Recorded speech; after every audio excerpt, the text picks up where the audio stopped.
اشرح لي صدري ويسر لي أمري واحلل عقدة من لساني يفقهوا قولي والصلاة والسلام على سيد الأنبياء والمرسلين وعلى آله وأصحابه أجمعين۔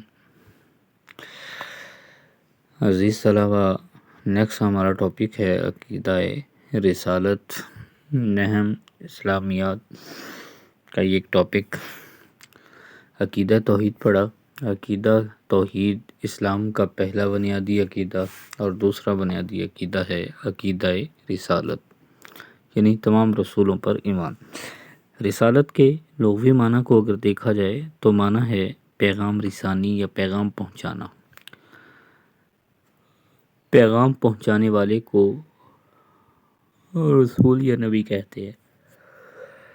یہاں پر دو چیزیں یاد رکھیں، یہ جو پیغام پہنچانے والے ہیں یہ دو طرح کے ہوتے ہیں، یا تو نبی ہوں گے یا پھر رسول ہوں گے۔ نبی کا لغوی معنی ہوتا ہے خبر دینے والا پوشیدہ باتوں کی، اور رسول کا لغوی معنی ہے پیغام پہنچانے والا۔ نبی کی اصطلاحی تعریف کہ جسے اللہ وحدہ لا شریک، تو نبی کا اصطلاحی مفہوم کہ نبی اللہ کا بھیجا ہوا وہ پیغمبر ہوتا ہے جسے نئی کتاب، نئی شریعت یا نیا دین تو نہیں دیا جاتا، بلکہ وہ سابقہ یا موجودہ رسول کی شریعت کو آگے چلاتا ہے۔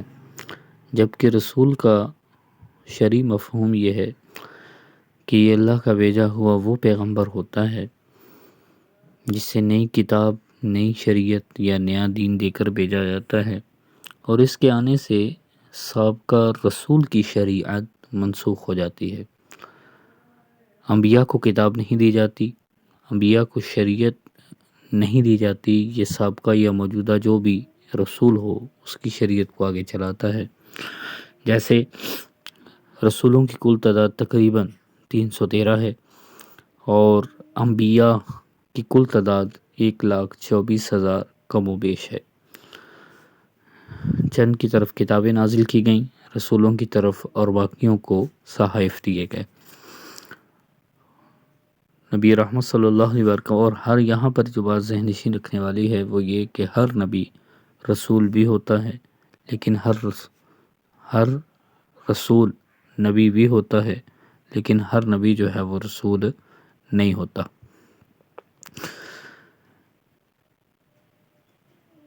انبیاء علیہ السلام سے جس ذریعے سے اللہ ہم کلام ہو اس کو وحی کہا جاتا ہے۔ اس کے مختلف طریقے ہو سکتے ہیں۔ اگر وحی کا لغوی معنی دیکھا جائے تو اشارہ کرنا، دل میں چپکے سے کوئی بات ٹال دینا۔ اصطلاحی شریعت میں اللہ کا اپنے نبی سے کسی واسطے سے یا بغیر کسی واسطے سے اپنا پیغام اس تک پہنچا دینا، وہ خواب میں ہو، وہ دل میں بات ڈال دی جائے، وہ فرشتے کو بھیج دیا جائے، وہ کوئی بھی ذریعہ، تو اسے وحی کہا جاتا تھا۔ نبی کی ضرورت کیوں ہوتی ہے؟ تو اسلام کے عقائد میں توحید کے بعد عقیدہ رسالت کا درجہ ہے۔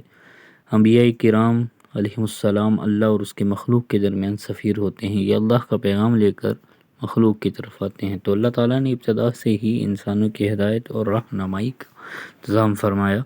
یہ ہدایت اور رہنمائی اللہ کے انبیاء کرام کے ذریعے سے مہیا کی گئی۔ انبیاء کرام اپنے معاشرے کے پاک اور بے حد نیک انسان ہوتے ہیں۔ اللہ ان پر وحی کے ذریعے سے اپنے احکام نازل فرماتا ہے۔ نبوت و رسالت کا یہ سلسلہ آدم نبی علیہ السلام سے شروع ہوا اور حضرت محمد مصطفیٰ صلی اللہ علیہ وبارک وسلم پہ آ کر ختم ہوا۔ تمام انبیاء کی بعثت کا مقصد انسانوں کے اخلاق کی اصلاح، انہیں اللہ کی بندگی کے طریقے سکھلانا۔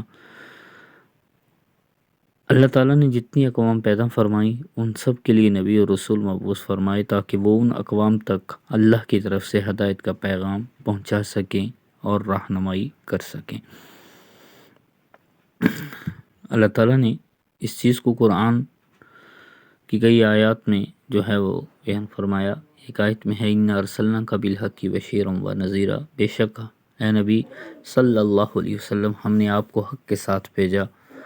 وَإِن مِّنْ أُمَّةٍ إِلَّا خَلَا فِيهَا نَذِيرٌ، خوشخبری دینے والا، ڈر سنانے والا بنا کر، اور کوئی امت ایسی نہیں جس میں کوئی ڈر سنانے والا جو ہے وہ گزرا نہ ہو۔ لہٰذا قیامت کے دن کوئی رب کی بارگاہ میں عذر نہیں پیش کر سکتا کہ مالک ہماری طرف تیرا پیغام نہیں پہنچا۔ انبیاء علیہ الصلوۃ والسلام جو مبارک ہستیاں ہیں جن کو اللہ وحدہ لا شریک نے کچھ خاص کمال صفات عطا فرمائی ہیں، اس کو اگر آپ ہیڈنگ میں بنا لیں تو ہر نبی باکمال بشر ہوتا ہے، ہر نبی کی نبوت وحی یعنی اللہ کی عطا کردہ ہوتی ہے، ہر نبی امانت دار ہوتا ہے، ہر نبی معصوم عن الخطا گناہوں سے پاک ہوتا ہے، ہر نبی کی اطاعت واجب ہوا کرتی ہے۔ تو اللہ تعالیٰ نے اپنی انبیاء کو بہت سی خصوصیات عطا فرمائی، جس کی ہم نے ہیڈنگز جو ہے اس پہ بات کی۔ تو ان کو اللہ کی طرف سے وحی کی صورت میں علم و حکمت سے نوازا جاتا ہے، عام انسانوں میں اس کی کوئی مثال نہیں ملتی۔ نبی اور رسول اگرچہ انسان ہوتے ہیں لیکن اپنے مرتبے عقل و فہم کے اعتبار سے تمام مخلوق سے بلند ترین مقام فائز ہوتے ہیں، اور یہاں پر نبی کی عقل، نبی کا علم رب ایسا دیتا ہے، اور یہ دنیا میں کسی کے شاگرد بھی نہیں ہوتے، اللہ خود ان کو پڑھا کے بیچتا ہے۔ الرحمن علم القرآن، وہ رحمان جس نے اپنے بندہ خاص کو قرآن سکھایا۔ تو عقل و فہم کے اعتبار سے زمانے میں ان کے مقابل کا کوئی نہیں۔ نبی کی عقل، نبی کا علم مخلوق کے علم سے کروڑاں ورا ہوتا ہے۔ انبیاء کرام معصوم ہوتے ہیں، یعنی ان سے کوئی گناہ سرزد نہیں ہوتا۔ انبیاء علیہ السلام کی نبوت اور رسالت وحی ہوتی ہے، یعنی اللہ کی عطا کردہ ہوتی ہے۔ اللہ فرماتا ہے ذالک فضل اللہ یؤتی من یشاء، یہ میرا فضل ہے جس کو چاہوں عطا کر دوں، اور حضور پہ یہ نبوت کا دروازہ بند ہو گیا۔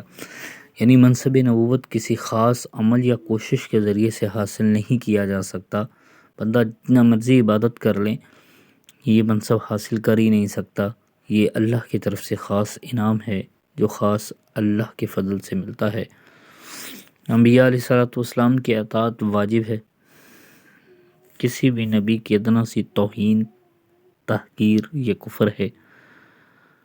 اللہ فرماتا ہے من یطع الرسول فقد اطاع اللہ، جس نے رسول کی اطاعت کی اس نے اللہ کی اطاعت کی، اور بارہا مقامات پہ ارشاد ربی ہے اطیعوا اللہ واطیعوا الرسول، اطاعت کرو اللہ کی اور اس کے رسول کی۔ آیات ربی یہاں پر بھی موجود، یا ایھا الذین آمنوا اطیعوا اللہ واطیعوا الرسول ولا تبطلوا اعمالکم، اے ایمان والو اطاعت کرو اللہ کی اور اس کے رسول کی، ولا تبطلوا اعمالکم، اور اپنے اعمال ضائع نہ کرو۔ انبیاء کرام کے اس سلسلے میں نبی کریم صلی اللہ علیہ وسلم کو یہ اعزاز حاصل ہے کہ اللہ نے انبیاء کرام کو جو امتیازات الگ الگ عطا فرمائے ہیں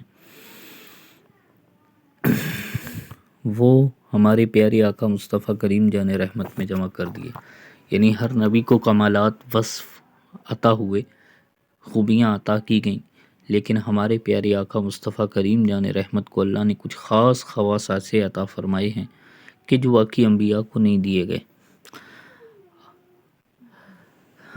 جن میں سے چند ایک اگر ان کو آپ ہیڈنگ میں بنا لیں کہ نبی رحمت کی نبوت جو ہے، آپ کی رسالت کا ایک خاصہ ہے کہ آپ کو عمومیت عطا کی گئی، یعنی آپ کی رسالت عام ہے۔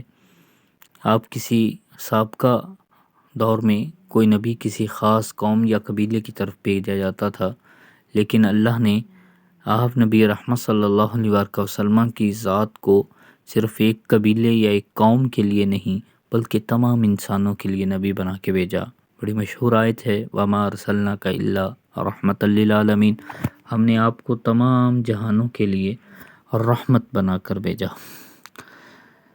اور حضور کا ایک خاصہ، ایک امتیاز، ایک کمال، ایک خوبی یہ ہے کہ آپ کی بعثت سے تمام انبیاء کرام کی شریعتیں منسوخ، یعنی پہلی شریعتوں کا نسخ، اس پر تفصیلاً جو ہے وہ چیپٹر فرسٹ ایئر میں بھی آئے گا، جس میں ان کو ہیڈنگ کے ساتھ جو ہے وہ پڑھا جائے گا۔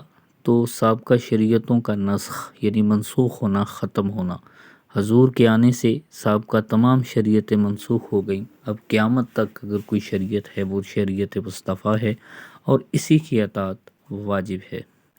بلکہ اللہ نے بھی ارشاد فرمایا قیامت کے دن جو ہمارے پاس اسلام کے علاوہ کوئی اور دین لے کے آئے گا تو اس سے اس دین کو جو ہے وہ قبول نہیں کیا جائے گا۔ تیسرا حضور کا کمال، حضور کی خوبی، حضور کا وصف، حضور کی خصوصیت یہ ہے کہ حضور پر رب نے دین کو مکمل کر دیا۔ سورہ مائدہ میں ارشاد فرمایا گیا الیوم اکملت لکم دینکم، آج کے دن ہم نے آپ کے لیے آپ کا دین مکمل کر دیا۔ واتممت علیکم بنعمتی، اور آپ پر اپنی نعمت کو پورا کیا۔ نبی رحمت صلی اللہ علیہ وآلہ وسلم کا ایک خاصہ یہ بھی ہے کہ سابقہ انبیاء کو جو کتابیں اور صحائف دیے گئے، اب ان کی تعلیمات بالکل مٹ چکی ہیں یا اپنی اصلی حالت میں جو ہے وہ موجود نہیں، لیکن حضور پر نازل ہونے والی کتاب، یعنی یہ حضور کا ایک خاصہ ہے کہ آپ کی کتاب آج بھی اپنی اصلی شکل میں موجود ہے۔ اس کا ایک سبب کہ اس کی حفاظت کا ذمہ اللہ نے لیا، سابقہ کتابوں اور صحائف کی حفاظت کا ذمہ اللہ نے نہیں لیا۔ ارشاد ربی بھی ہے اِنَّا نَحْنُ نَزَّلْنَا الذِّکْرَ وَإِنَّا لَهُ لَحَافِظُونَ، بے شک ہم اس ذکر کو نازل کرنے والے اور ہم ہی اس کے محافظ ہیں۔ تو جب حفاظت کا ذمہ رب کریم نے لیا تو لہٰذا اس میں قیامت تک کے لیے جو ہے وہ کوئی تبدیلی نہیں ہو سکتی۔ اس کے علاوہ جس میں سے ایک تو عمومیت، ایک محفوظ کتاب، کامل دین، پھر ایسے ہی ہم نے حضور کی چند خواص یہاں پہ پڑھے، اس کے علاوہ بھی دیگر خواص جو ہے وہ بن سکتے ہیں کہ حضور کو جامعیت عطا کی گئی۔ جامعیت سے مراد کہ سابقہ انبیاء کی تعلیمات جو تھیں وہ فقط اپنے دور کے لوگوں کے لیے تھیں، لیکن حضور کی تعلیمات قیامت تک کے انسانوں کے لیے ہے۔ حضور نبی رحمت صلی اللہ علیہ وسلم کو عالم کائنات کے ہر جہان کے لیے، ہر شخص کے لیے حضور جو ہے وہ نبی بن کے آئے۔ حضور کا ایک وصف ختم نبوت بھی ہے۔ ختم عربی زبان کا لفظ ہے، معنی ہے مہر لگانا، نبوت انبیاء پر مہر۔ آدم علیہ السلام سے ایک سلسلہ نبوت شروع ہوا، حضور کی ذات پہ وہ سلسلہ آ کے ختم ہوا۔ یہی عقیدہ ختم نبوت ہے۔ حضور آخری نبی ہیں، قیامت تک اب آپ کے بعد کوئی نبی نہیں آئے گا۔ اس پر قرآن و حدیث، اجماع صحابہ جو ہے وہ موجود ہے۔ قرآن کریم کی حفاظت اس لیے بھی ضروری تھی کہ اللہ نے نبی کریم صلی اللہ علیہ وسلم پہ نبوت و رسالت کے سلسلے کو ختم فرمایا۔ اب قیامت تک کوئی نبی یا رسول نہیں آئے گا، لہٰذا اب قیامت تک قرآن کریم اور سنت ضروری ہے۔ ختم کا مفہوم یہ ہے کہ نبی آخری نبی اور رسول ہیں۔ ارشاد ربی بھی ہے، سورہ احزاب میں فرمایا گیا ما کان محمد ابا احد من رجالکم ولکن رسول اللہ وخاتم النبیین وکان اللہ بکل شیء علیما، کہ محمد تم مردوں میں سے کسی کے باپ نہیں، لیکن وہ اللہ کے رسول اور خاتم النبیین، آخری نبی ہیں یا انبیاء کے آخر ہیں۔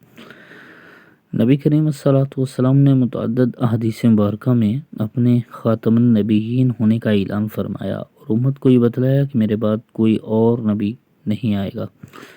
تو آپ کا فرمان ہے انا خاتم النبیین لا نبی بعدی، میں آخری نبی ہوں اور میرے بعد کوئی نبی نہیں ہوگا۔ ایک حدیث میں پیارے آقا مصطفیٰ کریم جان رحمت صلی اللہ علیہ وآلہ وسلم نے ارشاد فرمایا کہ میری ختم نبوت کی مثال ایسے ہی ہے جیسے کسی مالک مکان نے ایک نبوت کی عمارت بنائی، اینٹیں لگتی رہیں، عمارت مکمل ہوتی رہی اور ایک اینٹ کی جگہ خالی ہے، فرمایا انبیاء بھی نبوت کی عمارت میں آتے رہے، عمارت مکمل ہوتی رہی، ایک اینٹ کی جگہ خالی تھی، فرمایا وہ میں ہوں، میرے آنے سے وہ عمارت مکمل ہو گئی، لہٰذا اب قیامت کے بعد قیامت تک کوئی نبی جو ہے وہ نہیں آ سکتا۔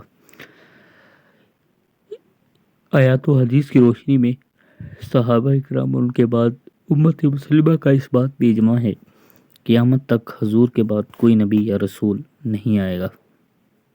اس کی بڑی واضح مثال ہے کہ حضور کی دنیا سے ظاہراً پردہ فرمانے کے بعد حضرت ابوبکر صدیق رضی اللہ عنہ کے دور مقدس میں مسلمہ کذاب، ایک جھوٹا نبوت کا دعوے دار ہے، جس نے جو ہے وہ نبوت کا دعویٰ کیا، بلکہ زمانہ رسالت میں ہی کیا تھا، تو حضور نے اس کے لیے لفظ کذاب کہا، تو یہ لفظ کذاب یعنی جھوٹا، تو یہ اس کے نام کا حصہ بن گیا اور اسے مسلمہ کذاب کے نام سے جانا گیا۔ ابوبکر صدیق رضی اللہ عنہ کے دور مقدس میں اس جھوٹے مدعی نبوت سے جہاد کرنے کا اعلان کیا گیا۔ چنانچہ یمامہ ایک جگہ ہے جہاں پر اس جھوٹے نبی سے جنگ ہوتی ہے مسلمانوں کی، اور اسی سبب سے اس جنگ کو جنگ یمامہ کا نام دیا گیا۔ کئی ہزار صحابہ نے اس جنگ میں شرکت کی، اور اس سے بڑھ کر اور کیا بات ہوئی کہ حضور کی مبارک زندگی میں کل صحابہ کرام جو تمام غزوات میں شہید ہوتے ہیں، ان کی تعداد تقریباً 259 کے قریب بنتی ہے، لیکن جنگ یمامہ کو اگر آپ دیکھیں تو صحابہ کے نزدیک بھی یہ عقیدہ کتنا اہم ہے کہ کئی ہزار صحابہ اس عقیدے کے تحفظ کے لیے اس جھوٹے نبی کے خلاف جہاد کرنے کے لیے نکلتے ہیں، یہاں تک کہ غزوہ بدر میں شامل ہونے والے صحابہ کو رخصت دی گئی تھی کہ اگر وہ کسی جنگ میں نہ بھی آئیں تو انہیں مال غنیمت میں سے حصہ بھی دیا جاتا، انہیں جو ہے وہ ثواب کہا کہ ان کو بخش دیا گیا، یہ اعلان کر دیا گیا۔ لیکن جنگ یمامہ میں حضرت ابوبکر صدیق نے فرمایا کہ بدری صحابہ بھی ہیں تو ان پر بھی لازم ہے کہ وہ بھی نکلیں، لہٰذا سب آئے، اور اس جنگ میں 1200 صحابہ نے جام شہادت نوش کی، جن میں سے 70 صحابہ وہ تھے جو قرآن کے حافظ و قاری تھے، تو لہٰذا اسی کے بعد کیونکہ ابھی کتابی صورت میں قرآن پاک مرتب نہیں ہوا تھا، کرنا لکھا ہوا تو موجود تھا، تو حضرت عمر نے اسی جنگ کی فتح کے بعد اس مدعی نبوت کو واصل جہنم کرنے کے بعد جب مسلمانوں کو فتح ہوئی واپس آئے تو آپ نے کہا حضور اگر اسی طرح مسلمان شہید ہوتے رہے، حفاظ اگاری جاتے رہے تو قرآن ناپید نہ ہو جائے، لہٰذا قرآن کو جمع کرنے کا جو ہے وہ اعلان کیا گیا، اور حضرت ابوبکر صدیق کے دور مقدس میں اس کام کو حضرت زید بن ثابت جو حضور کے دربار رسالت کے قاری، ان کی جو ہے وہ ڈیوٹی لگائی گئی، اور ان کی سربراہی میں ایک کمیٹی بنی جنہوں نے قرآن مجید فرقان حمید کو کتابی صورت میں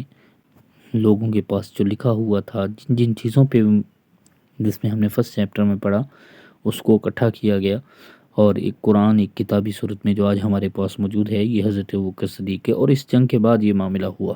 تو بہرحال تو حضور کی ختم نبوت ایک ایسی چیز ہے کہ صحابہ نے بھی دفاع کیا، تابعین بھی کرتے رہے، تبع تابعین، اور آج تک امت کا یہ مسئلہ ہے کہ جتنے بھی جھوٹے نبی آ چکے، امت نے نبی رحمت کی اس عقیدے کا کھل کے دفاع کیا، اور حضور کے اس عقیدے کی حفاظت کے لیے اپنی جانوں کے نذرانے بھی پیش کیے، اور جنہوں نے بھی حضور کی ختم نبوت کے لیے کام کیا قیامت تک ان کی نام بھی باقی، ان کے کام بھی باقی، اور قیامت کے دن رسول اللہ کی شفاعت بھی ان کے لیے۔ آگے اس سبق کی مشق ہے رسالت کا معنی پیغام پہنچانا، پیروی کرنا، مشہور کرنا، سیدھا راستہ دکھانا۔ توحید کے بعد اہم ترین عقیدہ رسالت، تقدیر، آخرت، ایمان بالملائکہ۔ جس پیغمبر پر دین کی تکمیل ہوئی وہ کون ہے؟ حضرت نوح، حضرت موسیٰ، حضرت عیسیٰ، حضرت محمد مصطفیٰ۔ تمام انبیاء کرام میں امتیازات کے اعتبار سے فائق اور افضل ہستی حضرت موسیٰ و عیسیٰ ابراہیم، حضرت محمد مصطفیٰ صلی اللہ علیہ وسلم۔ رسول اللہ صلی اللہ علیہ وسلم کی وہ خصوصی صرف آپ ہی کی انفرادیت ہے، صاحب کتاب، آخری نبی ہونا، معصومیت، واجب الاطاعت ہونا۔ ان کے معنی، ان کے اگر آپ جوابات دیکھ لیں تو رسالت کا معنی پیغام پہنچانا ہے، توحید کے بعد اہم ترین عقیدہ رسالت ہے۔ جس نبی پہ تکمیل دین ہوئی وہ حضرت محمد مصطفیٰ صلی اللہ علیہ وسلم۔ تمام انبیاء کرام میں امتیازات کے اعتبار سے فائق اور افضل ہستی حضرت محمد مصطفیٰ حضور کی وہ خصوصیت جو آپ ہی کی انفرادیت ہے، کسی اور میں نہیں، وہ ہے آخری نبی ہونا۔ تو رسالت کا مفہوم فرسٹ پیج پہ ہم پڑھ کے آئے کہ رسالت کا مفہوم کیا ہے؟ پیغام پہنچانا۔ رسالت کی ضرورت و اہمیت دوسرے چیپٹر پہ ہم نے پڑھا کہ نبی جو ہیں وہ سفیر ہوتے ہیں، یہ اللہ اور اس کے مخلوق کے درمیان جو ہے وہ واسطہ ہوتے ہیں۔ ختم نبوت قرآن کی ایک آیت کا ترجمہ تو لاسٹ پیج پہ ہم نے پڑھا ما کان محمد ابا احد من رجالکم ولکن رسول اللہ وخاتم النبیین۔ ان کی رسالت کی کوئی سی دو خصوصیت، ایک تو عمومیت ہے، کامل دین ہے، محفوظ کتاب ہے۔ عقیدہ ختم نبوت کے بارے میں ایک حدیث کا ترجمہ لاسٹ پیج پہ ہم نے حدیث پڑھی، انا خاتم النبیین لا نبی بعدی، میں آخری نبی ہوں، میرے بعد کوئی نبی۔ رسالت کی خصوصیت دوسرے پیج پہ ہم نے انبیاء کی خصوصیت پڑھی، اور عقیدہ ختم نبوت لاسٹ چیپٹر پہ پورا ایک ٹاپک پڑھا۔ دعا کیجیے اللہ تعالیٰ ہمیں ان چیزوں کو ذہن نشین رکھنے کی، ذہنوں میں محفوظ رکھنے کی اور ایمانوں کو کامل رکھنے کی مالک توفیق عطا فرمائے۔ ہمیں بھی دعاؤں میں یاد رکھیے گا، وما علیہ الا البلاغ المبین۔